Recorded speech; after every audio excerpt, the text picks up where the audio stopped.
nhung làm này nhiều lười lười cờ cool bụt ta muốn mất nhân anh như nhiều lười lười cool anh như mặc anh như vậy ta mưa với cái tên là cái tầm này cái tầm mưa nhập cái tên là ta có minh không Giêsu qua chẳng hạn nhiều gì cũng qua nhiều tuy nhiều cái gì người ta lô bệnh sao mà như chẳng là một giải chưa mà sao rằng trong nhu có ngất trong nhu có minh trong nhu nhạc hay bác chẳng là cái gì nhạc hay bác chỉ chẳng là bệnh bây giờ vào cho tùy họ đánh họ sọc nhiều Giêsu tuy nhé nó xem đây Giêsu và chẳng là có ngất trong nhu chẳng có lô của nhu lại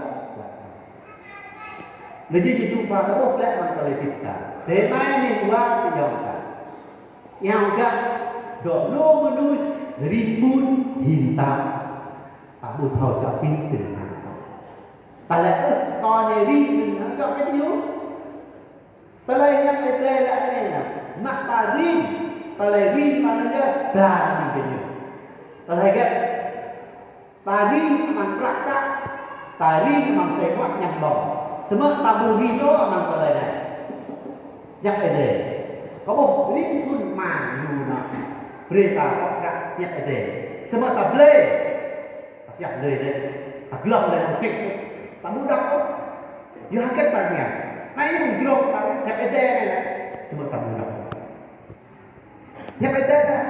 Tại là cầu rin đây. Semua tak rin đó à. Nhắc cái gì này. Ta thao, ta mươn. Giêsu hòa tốt. Cái ta mươn. Tại là ta mươn chứ. Ôi Giêsu hòa thì có soát co. Lấy ruộng nó co. Kalau tak mungkin, tak hiu kamu berada tak. Tu ni apa? Yo jangan gelar itu. Oh ni, isoi tunjuk gelar le, le kun le bud. Ini baca apa kun? Punya betul juga. Kalau ini, yo tak oh kalau rin đây na. Giêsu qua đang như cha tin ta ngót ngang năm như yo sai chữ như.